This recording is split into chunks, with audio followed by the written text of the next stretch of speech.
हाँ, हेलो नमस्कार दोस्तों, बलराज कुमार यूट्यूब चैनल के ऊपर आपका हार्दिक स्वागत है। जैसे कि हम टॉपिक के बारे में देख रहे थे प्रश्नावली 1, वो आपकी कंप्लीट हो चुकी है। प्रश्नावली 2 के बारे में आज हम क्वेश्चन देखते हैं। तो देखो, जिसके अंदर क्या है कि पृष्ठ के अंदर क्वेश्चन लिखे हैं, देख सकते हो आप, कुछ भी इसके अंदर उत्तर वगैरह नहीं। जिसके बाद में क्या है कि पहला क्वेश्चन आपकी बुक में लिखा हुआ मिलेगा। न्यू सिलेबस के बारे में बात करें, निम्नलिखित व्यंजकों में कौन कौन एक चर में बहुपद है, कौन कौन एक चर में बहुपद है, जिसके बाद में है और कौन कौन नहीं है। कारण के साथ अपने उत्तर दीजिए। किसके साथ देने? कारण के साथ उत्तर देने। तो जिसके अंदर पहला हमारे पास क्या लिखा हुआ है? पहला लिखा हुआ है 4x² -3x+7। ये पहला है। जिसके अंदर क्या है, सबसे पहले बात है, हम घात के अंदर बात करते हैं बहुपद। जिसके अंदर घात होगी, घात किसके अंदर होनी चाहिए? घात हमारी होनी चाहिए पूर्ण संख्या। पूर्ण संख्या, पूर्ण संख्या कहाँ से स्टार्ट होती है? एक 0 से लेकर 0, 1, 2, 3, 4, 5, 6, 7 अनंत तक। ठीक है। जिसके बाद में क्या है? प्राकृत संख्या। प्राकृत संख्या कहाँ से स्टार्ट होती है? प्राकृत संख्या 0/2 और 1 से स्टार्ट होती है। और जो संख्या रेखा के बारे में बात करें तो ऋणात्मक और धनात्मक दोनों और ही वह चलती है संख्या रेखा। ठीक है। तो यहाँ बात करते हैं कि न तो हमारे पास घात किस में होनी चाहिए? माइनस में होनी चाहिए। नहीं, हमारी घात किस में होनी चाहिए? बट्टे में होनी चाहिए। परिमेय संख्या देखते हैं हम, जिसको प्यूटा क्यू के रूप में लिख सकते हैं, जिसके अंदर क्यू का मान कभी भी 0 नहीं हो सकता। ये तो देखते हैं। तो सिर्फ वही बातें हैं। तो इसके अंदर हम क्या लिखेंगे? देखो, क्वेश्चन कह रहा है यहाँ हम इसकी घात क्या मान ले? 1 मान ले। क्या? कोई फर्क नहीं पड़ेगा। इसके पास क्या, कोई चरपद नहीं है, तो यहाँ x की घात 0 मान ले। और x की घात 0 है तो उसका मतलब कितना है? x की घात 0 है तो उसका मतलब होता है 1। ये हम नंबर क्लास 8 के अंदर पढ़ते हैं। क्लास किस में? 8 में। क्लास 8 में ये चीजें पढ़ी जाती है। तो ये बात करना है, तो यहाँ क्या मानना है? x की घात 0 मान लो। तो हम यहाँ क्या लिखेंगे? यहाँ लिखेंगे यह है एक बहुपद चर है। ये एक बहुपद चर है। आगे क्या लिखेंगे? क्योंकि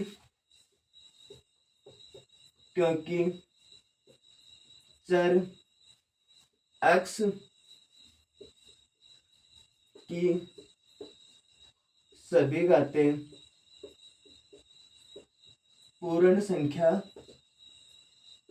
है। सभी घातें क्या है? पूर्ण संख्या। ये हो जाएगा। जिसके बाद में दूसरा देखो, दूसरा क्या लिखा हुआ है यहाँ? दूसरा ये लिखा हुआ है y की घात 2 प्लस रूट मान 2। ठीक है। इसके अंदर हम क्या हो जाएगा? यहाँ y का है तो यहाँ क्या हो जाएगा? y की घात इसमें नहीं दे रखी, तो इसमें भी वही y की घात 0 लगा दे। 0 लगाने पे क्या आएगा? 1 होगा। और 1 √2 से गुणा करोगे, वही √2 का दूर रहने वाला है, कुछ चेंज होने वाला नहीं है। तो यहाँ क्या लिखेंगे? ये भी वही लिखेंगे। यह एक बहुपद चर है। ये एक रैखिक बहुपद चर है क्योंकि चर क्या है इसके अंदर? y। चर y की सभी घातें किस में है? y की सभी घातें पूर्ण संख्या है। क्या है? सभी घातें क्या है? पूर्ण संख्या है। तो इसके अंदर भी ये हो गया। जिसके बाद में हम बात करते हैं क्वेश्चन नंबर, इसके अंदर सी का दिया गया है। क्या दिया गया है इसके अंदर? देखो, सी का ये दिया गया है 3 का। 3 की घात रूट के अंदर क्या दिया गया आपको? टी दिया गया है प्लस t√2। अब हमारे पास क्या है? इधर तो मतलब कि क्या हो सकता है? 1 हो सकता है। टी की घात कितनी हो सकती है? 1 हो सकती है। पर हमारे पास बात आती है इस टी की। इस टी के अंदर हम वर्ग और वर्गमूल पढ़ते हैं। जो भी इधर वर्ग होगा, वर्ग के ऊपर मतलब कि स्क्वायर है, तो इधर क्या हो जाएगा? वो वर्गमूल बनता है। वर्गमूल बनता है।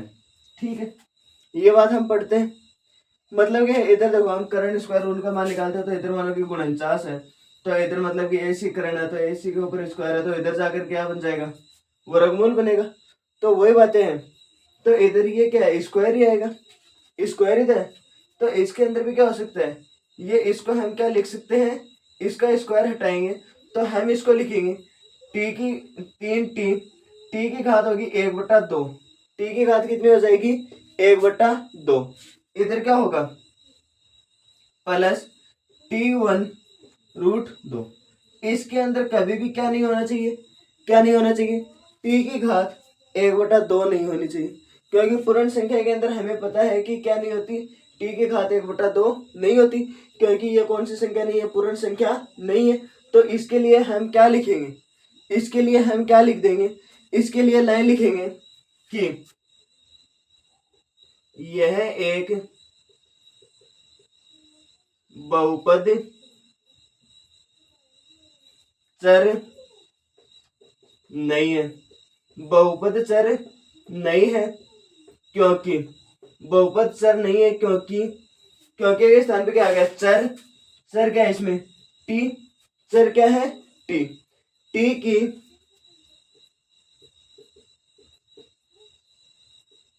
सभी घातें पूर्ण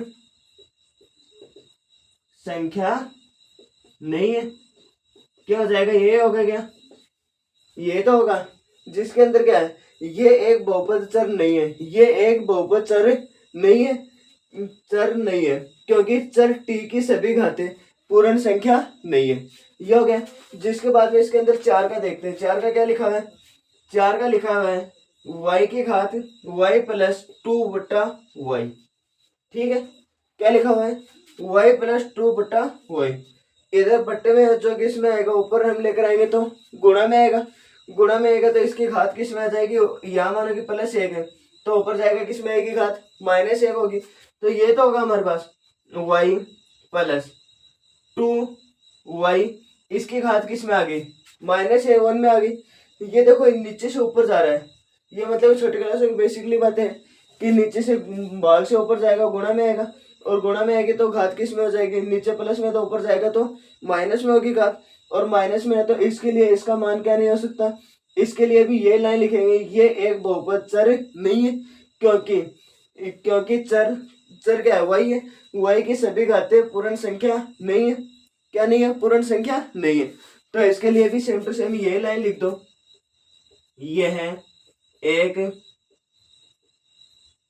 बहुपद चर नहीं है क्योंकि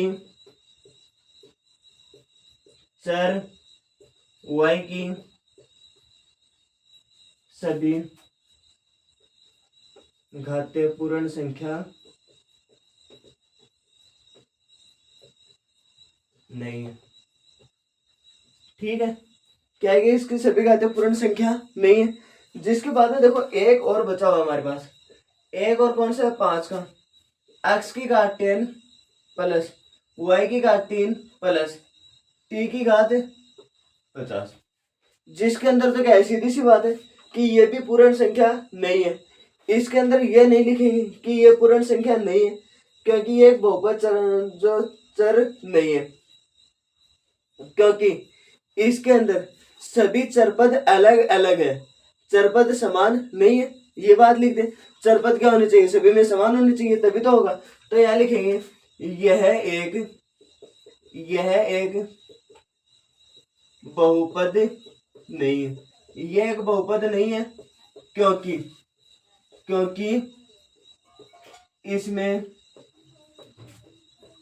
चरपद समान नहीं है। इसके अंदर क्या है कि क्योंकि इसमें चरपद समान नहीं है। चरपद क्या होगा, ये तो होगा x y और t। ये क्या है, इसके अंदर समान है, घात की बात ही नहीं हो रही, घात की बात नहीं हो रही। अगर घात अलग होती और चरपद समान होता तो ये क्या हो जाता, ये बहुपद हो जाता, क्योंकि इसके अंदर सभी मतलब कि चरपद क्या हो जाता, x y t में से कुछ भी होता तो एक समान हो जाता। ये क्वेश्चन नंबर 1 कह रहा था। अगर कहीं कोई डाउट हो तो मतलब कि आप कमेंट में कर हमें पूछ भी सकते हो। जिसके बाद समझ में नहीं आ रहा तो आप दोबारा पूछ सकते हो।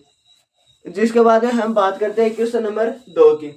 इसको आप हटा देते हैं। क्वेश्चन नंबर 2 क्या कह रहा है, क्वेश्चन नंबर 2 है उसके अंदर किसके घात बतानी है, एक्स स्क्वायर।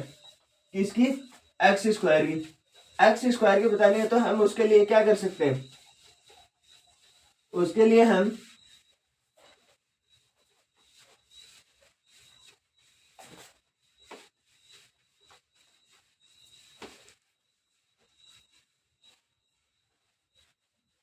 जिसके अंदर देखो क्या कह रहे हैं, सेकंड क्वेश्चन आपका है निम्नलिखित में से प्रत्येक के एक्स स्क्वायर का गुणांक, क्या बता रहे हैं, एक्स स्क्वायर का गुणांक, किसका गुणांक बताना है, एक्स स्क्वायर का गुणांक लिखिए, एक्स स्क्वायर का गुणांक। एक्स स्क्वायर हमारे सबसे पहली बात तो यह है कि क्वेश्चन में एक्स स्क्वायर का होना ही जरूरी होता है, ठीक है। इसके अंदर पहला क्या है, पहले हम इसके क्वेश्चन लिख लेते हैं, 4 क्वेश्चन है। 2 plus x square plus x. Second क्या है, 2 एक्स स्क्वायर प्लस एक्स के घात 3। 3 है पाई बटा 2 एक्स स्क्वायर प्लस एक्स। इसके अंदर 4 है, फोर्थ है √2x माइनस 1। इसके अंदर क्या होगा, इसके अंदर लिखेंगे एक्स स्क्वायर का गुणांक, इधर भी क्या लिखेंगे, एक्स स्क्वायर का गुणांक, इधर भी वही लिखेंगे एक्स स्क्वायर का गुणांक, एक्स स्क्वायर का। इतने में तो किसी के कोई डाउट है नहीं। जिसके बाद में क्या है, यहाँ देखो एक्स स्क्वायर के पीछे क्या है, कुछ भी मतलब कि क्या है नहीं, तो उसके लिए हम एक मान ले, जो भी एक्स स्क्वायर का कोई भी मान होगा उसको एक से गुणा करेंगे, कोई फर्क पड़ने वाला है क्या, नहीं पड़ेगा। तो यहाँ एक्स स्क्वायर का क्या हो जाएगा, एक्स स्क्वायर का गुणांक कितना हो गया, 1। चिन्ह किसका है, प्लस का, तो किसका रहेगा गुणांक, प्लस का। यहाँ सबसे पहले आपको क्या करना है, चिन्ह का ध्यान रखना है, अगर प्लस का है तो प्लस का होगा, माइनस का है तो माइनस का होगा। यहाँ देखो 2 minus x square plus x की घात 3। एक्स स्क्वायर से मतलब हमें एक्स स्क्वायर का गुणांक बताना है। एक्स स्क्वायर का अब गुणांक कितना है, यहाँ भी कुछ नहीं है तो यहाँ भी हम 1 मान ले। और ये किस में दिया गया है, ये पहले वाला प्लस में था, इसके लिए कोई चिन्ह लगाया नहीं, और ये माइनस में, तो इसके लिए हम एक्स स्क्वायर का गुणांक कितना होगा, -1 होगा। जिसके बाद में बात करते हैं कि एक्स स्क्वायर का गुणांक, एक्स स्क्वायर का गुणांक के बारे में बात करते हैं। ये क्या है, पाई बटा 2, क्या है, पाई बटा 2। पाई ये एक्स स्क्वायर का क्या है, गुणांक है, एक्स स्क्वायर का पाई बटा 2 है, वो क्या है, गुणांक है। तो ये मान कितना हो गया, पाई बटा 2, ये मान कितना हो गया, पाई बटा 2। जिसके बाद में हम बात करते हैं एक्स स्क्वायर का गुणांक कितना होगा।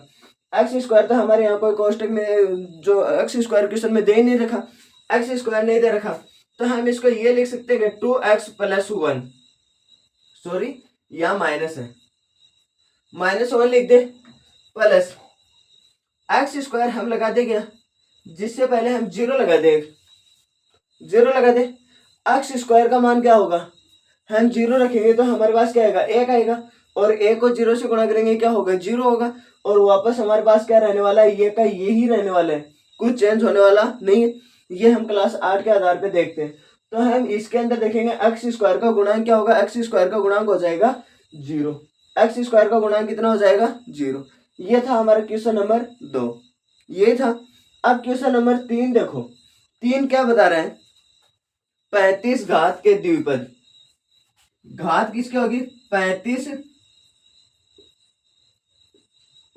घात के द्विपद और 100 घात के एक पदी। ये क्वेश्चन में कहा गया है 35 घात के द्विपदी और 100 घात के एक पदी। 100 घात होगी जिसका तो एक पद होगा। सबसे पहली बात हम क्लास 8 के अंदर ये पढ़ते हैं कि घात वाली बात, मतलब कि एक पदी, द्विपदी, त्रिपदी, ये कब बनता है, जब भी क्या होगा कि जिसके अंदर प्लस और माइनस होते हैं वहां बनता है पद, मतलब कि वहां अलग अलग पद बन जाते हैं। तो यहाँ हमारे पास कितने घात के बता रहे हैं, द्विपद का मतलब 2 घात होनी चाहिए।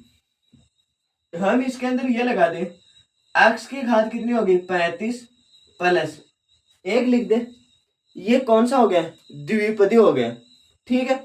जिसके बाद के अंदर इसके अंदर दूसरा है, टी की घात कितनी लगा दे, 100, ये हमारे पास क्या बन गया, एक पदी, क्या बन गया, जिसको हम लिख भी सकते हैं एक पदी। यहाँ क्या हो गया, द्विपद, ये हो गया द्विपद और एक पद। जिसके बाद में हम बात करते हैं क्वेश्चन नंबर 3 का, बस इतना ही आंसर है। क्वेश्चन नंबर 4 के बारे में बात करते हैं। निम्नलिखित बहुपदों में से प्रत्येक बहुपद ज्ञात कीजिए, बहुपद की घात लिखिए, प्रत्येक बहुपद मतलब कि बड़े से बड़े बहुपद की घात, जो घात है वो लिखनी है। तो यहाँ हमारे पास क्या है कि क्वेश्चन नंबर 4 का देखो, क्वेश्चन नंबर 4 में पहला है, क्वेश्चन नंबर 4 में पहला है, पहला क्या है 5x की घात 3 प्लस 4x² प्लस 7x कितना है ये है। सेकंड क्वेश्चन क्या है, सेकंड क्वेश्चन है 4 - y²।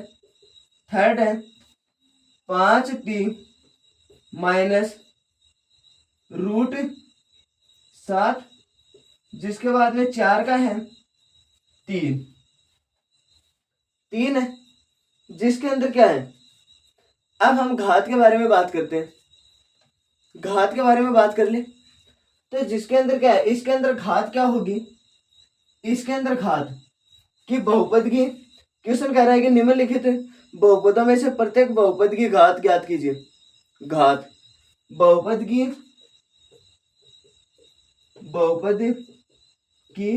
घात जिसके अंदर क्या है, इसके अंदर भी ये लिखेंगे बहुपद की घात, इसके अंदर भी बहुपद की घात, जिसके बाद में क्या है, इसके अंदर भी लिखेंगे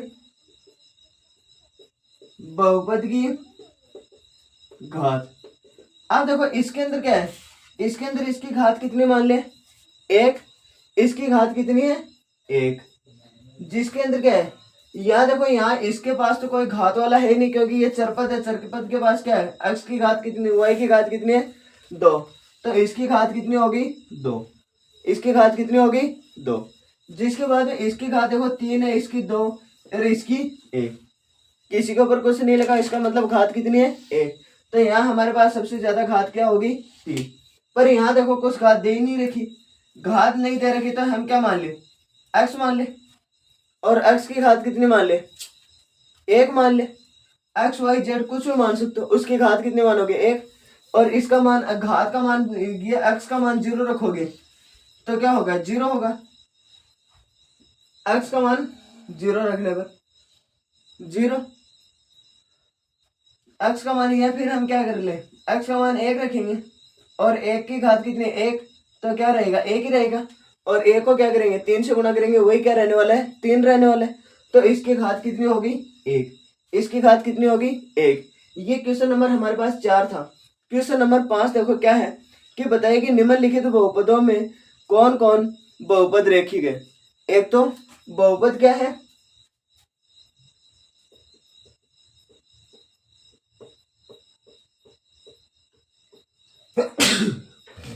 बहुपद रेखिक, दूसरा क्या है द्विपदी, दूसरे किसके बारे में पूछ रहे द्विघात की द्विघाती, तीसरा है त्रिघाती, त्रिघाती ये दे रखा है, जिसके अंदर हमारे पास क्या कह रहा है कि इसका देखो इसको हटा दे रहे हैं, आप पीछे वीडियो पीछे निकाल कर देखोगे तो आपको दोबारा से ये देखने को मिलेंगे। तो देखो क्या है कि जिसके अंदर देखो हमारे पास ये है कि x² प्लस x, ये बात मैंने अभी भी पहले ही बताई कि ये घात के बारे में किसकी बात कर रहे हैं, घात के बारे में बात कर रहे हैं। और ये क्या है 3 नंबर देखो y + y² प्लस 4, यहाँ क्या है 4, 1 + x, 5 का क्या है 3t, 6 का क्या है r², और 7 का क्या है 7x की घात 3। इसके अंदर मतलब कि यही बताना है हमें और कुछ भी बताना है नहीं। तो देखो यहाँ देखो सबसे पहली घात कितनी है, यहाँ x² है, यहाँ 1 है, 1 का कोई मतलब नहीं है, यहाँ पर क्या है x² है, x² का मतलब क्या हो गया द्विघाती, कितनी घात होगी द्विघाती। जिसके बाद में यहाँ देखो x की घात कितनी है 3, मतलब कि सबसे ज्यादा घात होगी उनको ही हमें देखना है, न कि पीछे वाली घात को। सबसे ज्यादा घात कितनी है x की घात 3, तो क्या हो गया ये बन गया आपके पास त्रिघाती, ये क्या बन गया त्रिघाती। जिसके बाद में यहाँ कितनी है x की घात कितनी है 2, तो यहाँ क्या बन गया द्विघाती। जिसके अंदर हमारे पास यहाँ क्या है 1 प्लस एक्स, एक्स की घात कितनी है 1, तो यहाँ क्या बन गया एक्स की घात 1 है, तो हम हमारे लिए ये बना है बहुपद रेखिक, रेखिक बहुपद, जिसको हम क्या बोलते हैं रेखिक, रेखिक बहुपद। ये क्या बन गया हमारे लिए रेखिक बहुपद। जिसके बाद में क्या है टी की घात यहाँ पे कितनी है 1, टी की घात कितनी है 1, 3 टी की घात कितनी है 1। इसके लिए हम क्या लिखेंगे, इसके लिए लिखेंगे रेखिक, रेखिक बहुपद, रेखिक क्या हो गया बहुपद। जिसके बाद में यहाँ देखो आर की घात हमारे पास कितनी है 2, तो यहाँ हमारे पास क्या बन गया द्विघाती, ये क्या बन गया द्विघाती। जिसके बाद में हमारे पास ये है कि x की घात कितनी है 3, x की घात 3 है, 7x की घात 3, इसके लिए क्या बन गया त्रिघाती, क्या बन गया त्रिघाती।